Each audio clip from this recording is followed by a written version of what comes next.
அகத்திய மகரிஷியின் திருமணக் காட்சி. காசி மகராஜாவின் பெண் லோபமுத்ரா. அவரை திருமணம் செய்து கொண்டு பொதிகைக்கு அகத்தியர் வரும் பொழுது அங்கிருக்கும் யோகிகள், ஞானிகள், சித்தர்கள் அனைவரும் அகத்தியரின் திருமண நிகழ்வை காண வேண்டும் என்று வேண்டிக் கொண்டதால் அவர்களுக்கு அகத்தியர் தன் திருமணக் காட்சி தந்து அருளினார். அந்த தரிசனம்தான் இப்போது நாம் பார்த்து கொண்டிருக்கும் இந்த படம். அபூர்வமான இந்த படத்தில் நிறைய ஆச்சரியமான விஷயங்கள் உள்ளது. அகத்தியர் உட்கார்ந்து இருக்கக்கூடிய இந்த பாறையின் மேலிருக்கும் மரம் ஒரு தேவதாரு மரம். அகத்தியர் அணிந்திருக்கக்கூடிய ஆபரணங்களான தோள்வளை, கிரீடம், கைவளை, சன்னவீரம், கால்வளை, தோடகம் போன்ற அனைத்தும் திருத்தோடகன் என்னும் பொற்கொல்லரால் பிரத்யேகமாக அகத்தியருக்காக செய்து கொடுக்கப்பட்டது. அகத்தியர் அணிந்திருக்கும் பூணூலானது விபூதி கலந்த ஒரு நிறத்தில் இருக்கும். இதன் பெயர் திரிபூரணம் என்பதாகும்.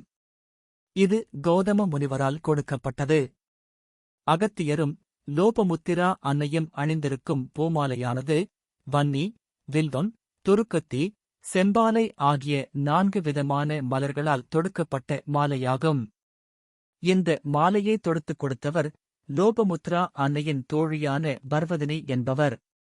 லோபமுத்ரா தேவியானவர் ஸ்ரீலலிதா பரமேஸ்வரியின் மிகப்பெரிய சக்தி உபாசகி. அம்பாளின் மிகப்பெரிய சிஷ்யாக லோபமுத்ரா தேவியைப் பற்றி லலிதா திருசதியில் கூறப்பட்டுள்ளது.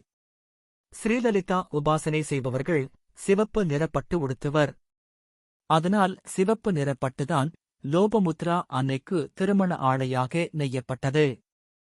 லோபமுத்ரா அன்னை காலில் அணிந்திருக்கும் மெட்டியானது சரளி எனப்படும் ஒரு அபூர்வ வகையான வைரக்கல்லால் ஆன அணிகலனாகும்.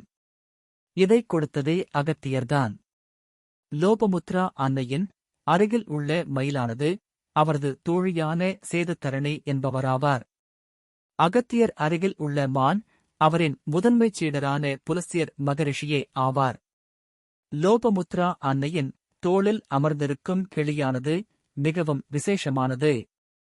அன்னையினால் கண்டறியப்பட்ட மகாவித்தை ஒன்று உண்டு. அது ஹாதி வித்தை.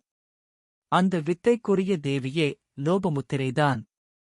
அந்த வித்தையை உபாசனை செய்து யோக நிலையில் வந்த ஒரு பெண்தான் மயூஷினி. அவரே கிளி உருவத்தில் அமர்ந்திருக்கிறார். லோபமுத்ரா அன்னையின் கையில் உள்ள அமிர்த கலசம் பரமேஸ்வரனால் கொடுக்கப்பட்டது. அன்னையின் கூந்தலில் பொற்காந்தல் எனப்படும் ஒரு மலர் சூடியிருக்கிறார்கள். இவ்வளவு விசேஷங்கள் நிறைந்த இந்த அபூர்வ திருமணக் காட்சியானது பொதிகை மலையில் உள்ள வடகிழக்கு பகுதியில் இருக்கும் பூமண்மேடு என்னும் இடத்தில்தான் நிகழ்ந்தது. இந்த அரிய நிகழ்வுகள் அனைத்தும் அகத்தியரின் தலைமை சித்தரான புலஸ்தியர் மகரிஷியால் கூறப்பட்டது. நன்றி நண்பர்களே.